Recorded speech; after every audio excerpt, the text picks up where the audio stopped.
ये तस्वीरें हैं उत्तराखंड हल्द्वानी के बनभूलपुरा क्षेत्र की, जहां 8 फरवरी को इतनी तगड़ी हिंसा फैली कि हल्द्वानी में कर्फ्यू लगाना पड़ा। तब से अब तक लगातार धारा 144 लागू है। उपद्रवियों पर जमकर नजर रखी जा रही है। आसपास के इलाके में लगातार कर्फ्यू लगा हुआ है। पुलिस प्रशासन और फोर्स की कंपनियां हर गतिविधियों पर नजर बनाए हुए हैं। आसपास के क्षेत्रों से आने जाने वाले पर नजर रखी जा रही है। फिलहाल फोर्स की सख्ती के चलते कर्फ्यू में राहत मिली है। वहीं इस हिंसा से जुड़े 5 आरोपियों को पुलिस ने हिरासत में भी लिया है और कई नामजद लोगों की पुलिस छानबीन भी कर रही है। अभी भी हल्द्वानी में बनभूलपुरा थाना क्षेत्र में 144 की धारा लागू है और अराजक तत्वों को बख्शा नहीं जा रहा है। हल्द्वानी से लाइव 24 संवाददाता राकेश जोशी ग्राउंड रिपोर्टिंग के जरिए बता रहे हैं वहां का पूरा हाल।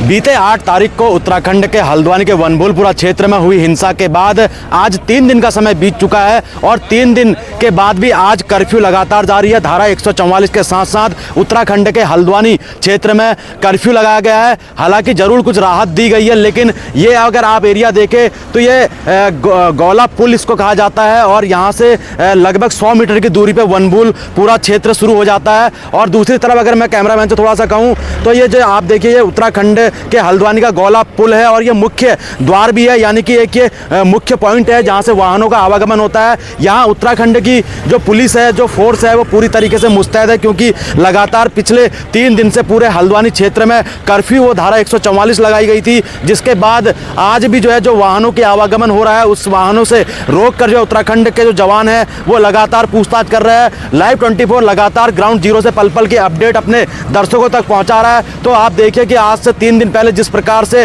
बनभूलपुरा क्षेत्र में हिंसा हुई थी, तो उसके चलते हुए लगातार जो शासन प्रशासन है अपनी नज़र बनाए हुए है और लगातार प्रदेश के मुख्यमंत्री पुष्कर सिंह धामी ने भी सख्त निर्देश दिए है कि किसी भी प्रकार की अगर कोई अराजकता तत्व माहौल खराब करते हैं या फिर कोई अराजकता का माहौल पैदा करता है तो उसके खिलाफ पुलिस सख्ती से पेश आए। तो आप देखिए यहाँ तमाम ये पुलिस के उत्तराखंड पुलिस के जवान हैं जो लगातार वाहनों को रोककर उन वाहनों की यहाँ चेकिंग करी जा रही है, क्योंकि धारा 144 और कर्फ्यू अभी भी हल्द्वानी के क्षेत्र में लगा हुआ है। और ये गौला पुल है, गौला पुल से जो भी वाहनों का आवागमन हो रहा है उन वाहनों को से जो है पूछा जा रहा है। तमाम देखिए कि भारी संख्या में यहाँ 4 कंपनी की डिमांड और करी गई है। सचिव के द्वारा जो है गृह मंत्रालय को एक चिट्ठी लिखी गई है, जिसके बाद 4 कंपनी एक्स्ट्रा मंगाने का जो है निवेदन किया गया है। और पैरामिलिट्री के साथ साथ यहाँ SSB और ITBP के जवान भी यहाँ तैनात है। दूसरी तरफ अगर आप देखिए ये वही एरिया है, यहाँ से लगभग महज 100 मीटर की दूरी पर बनभूलपुरा का जो एरिया है वो यहाँ से शुरू हो जाता है और 100 मीटर पहले यहाँ पे पूरी पुलिस के द्वारा यहाँ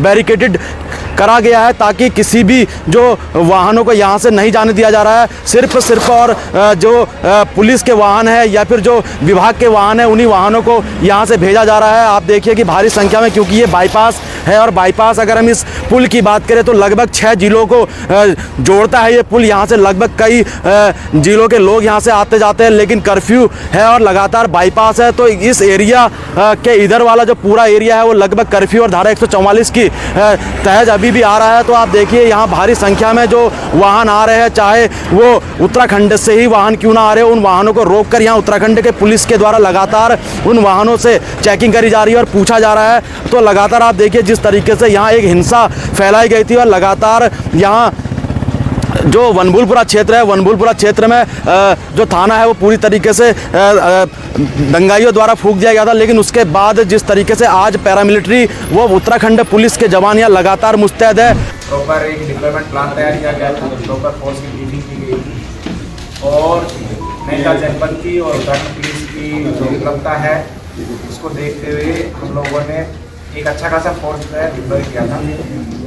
और आप लोगों ने देखा भी होगा कि जो निगम स्थल है वहाँ से हमारे कर्मचारी और जो निगम के कर्मचारी और बाकी जो लोग हैं वो सुरक्षित वहाँ से निकले थे, हालांकि बचाव वहाँ हुआ था। लेकिन ये जो सेकंड घटनाक्रम हुआ है थाने का घेराव और वहाँ पर जो हुआ है बाद में मिली है, इसके लिए जो उपद्रवी तत्व हैं उन्होंने एक षड्यंत्र के तहत और चूँकि भारी संख्या में उपद्रवी थे, पुलिस का काफ़ी हमारा जो फोर्स है और जो मैन पावर है वो अतिक्रमण स्थल पर जो कथा हो रहा था उसको न्यूट्रलाइज करने में लगा रहा।